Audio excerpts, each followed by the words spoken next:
பல கோடி ரூபாய் மதிப்பீட்டில் புதுப்பிக்கப்பட்ட மதுரை பெரியார் பேருந்து நிலையம் பராமரிப்பின் குறைபாடுகளால் சில ஆண்டுகளிலேயே அடிப்படை வசதிகள் இன்றி சீரழிந்து வருவது பொதுமக்களிடையே பெரும் அதிருப்தியை ஏற்படுத்தியுள்ளது.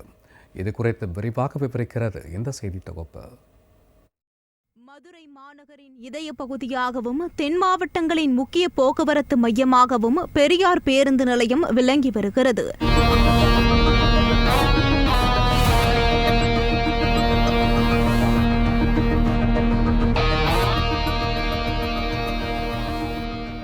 ரயில் நிலையத்திற்கு மிக அருகாமையில் அமைந்துள்ளதால் நாள்தோறும் பள்ளி கல்லூரி மாணவர்கள், பொதுமக்கள், வெளியூர் பக்தர்கள் என பல்லாயிரக்கணக்கான பக்தர்கள் இந்த பேருந்து நிலையத்திற்கு வந்து செல்கின்றனர். ஸ்மார்ட் சிட்டி திட்டத்தின் கீழ் 175 கோடி ரூபாய் மதிப்பீட்டில் புதுப்பிக்கப்பட்ட நிலையில் கடந்த 2021ஆம் ஆண்டு டிசம்பர் மாதத்தில் மதுரை பெரியார் பேருந்து நிலையத்தை விளம்பர முதலமைச்சர் ஸ்டாலின் திறந்து வைத்தார். திறக்கப்பட்ட போது இந்த பேருந்து நிலையத்தில் 2 அடுக்குகளில் 4 மற்றும் இருசக்கர வாகனங்கள் நிறுத்துமிடம், 450 கடைகள் மற்றும் நவீன வசதிகளுடன் கூடிய ஒரு முன்மாதிரி பேருந்து நிலையமாக இருக்கும் என்று எதிர்பார்க்கப்பட்டது. ஆனால் திறக்கப்பட்ட சில ஆண்டுகளிலேயே பெரியார் பேருந்து நிலையம் தற்போது அடிப்படை வசதிகள் கூட இன்றி பரிதாப நிலையில் காட்சியளிக்கிறது.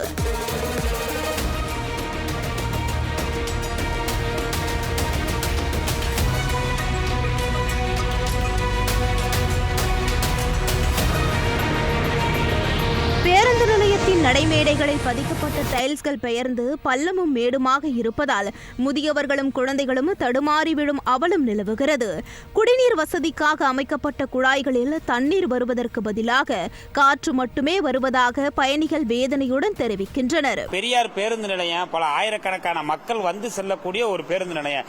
எங்க பாத்தீங்கன்னா அந்த டைல்ஸ் கற்கள்லாம் பாத்தீங்கன்னா மிகவும் ரொம்ப மோசமா இருக்கு. நாங்களும் பல தடவை புகார் கொடுக்கிறோம். புகார் கொடுத்தோன்னே என்ன பண்றாங்கன்னா கண் துடைப்பு நாடகமாக என்ன பண்றாங்கன்னா, இப்ப ஒரு இடத்துல டைல்ஸ் உடைஞ்சிருக்கு, இது வந்து பாத்தீங்கன்னா பயணிகள் வர்ற இடத்துல காலு கையில பூராமே இடிச்சிருது, இந்த மாதிரி ரத்த காயம் வந்துருது.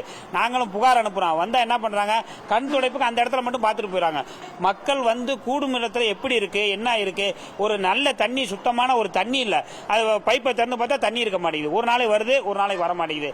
தண்ணி வரல நம்ம வந்து பார்த்தோம்னா ஒரு நாளைக்கு வருது, ஒரு நாளைக்கு வர மாட்டேங்குது. தண்ணி, சுத்தமான தண்ணி இல்ல. அதே நேரத்தில் எங்க பார்த்தாலும் இந்த மாதிரி மேடு பள்ளமான சாலைகளா இருக்கு.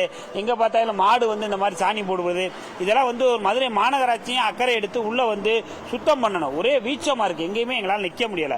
அதனால இந்த உள்கட்டமைப்பு வசதி, மக்களுக்கு சுகாதாரமான ஒரு சுத்தமான பேருந்து நிலையமாக இருக்க வேண்டும் என்பது மதுரை மக்களாக எங்களுடைய கருத்து. மேலும் சுத்திகரிக்கப்பட்ட குடிநீர் நிலையங்கள் குப்பை கூடாரங்களாகவும் உடைந்த கண்ணாடி பாட்டில்கள் சிதறி கிடக்கும் இடமாகவும் மாறியுள்ளன.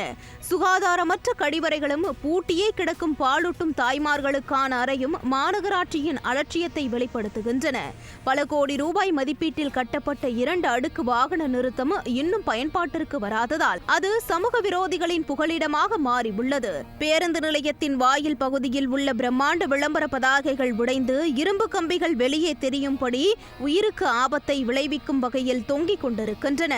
ஸ்மார்ட் சிட்டி திட்டத்தின் கீழ் நவீனமாக மாற்றப்பட்ட ஒரு பேருந்து நிலையம் திறக்கப்பட்ட சில ஆண்டுகளிலேயே உரிய பராமரிப்பு இல்லாமல் இவ்வளவு மோசமான நிலைக்கு தள்ளப்பட்டிருப்பது மதுரை மக்களிடையே அதிருப்தியை ஏற்படுத்தி இருக்கிறது.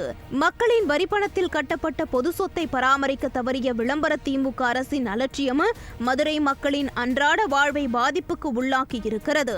இந்த நிலையில் திமுக அரசு விளம்பரங்களுக்கு முக்கியத்துவம் அளிப்பதை விடுத்து குடிநீர், சுகாதாரம் மற்றும் பாதுகாப்பு போன்ற மக்களின் அடிப்படை தேவைகளை நிறைவேற்றுவதில் போர்க்கால அடிப்படையில் கவனம் செலுத்த வேண்டும் என்பதே மதுரை மக்களின் ஒட்டுமொத்த எதிர்பார்ப்பாக உள்ளது.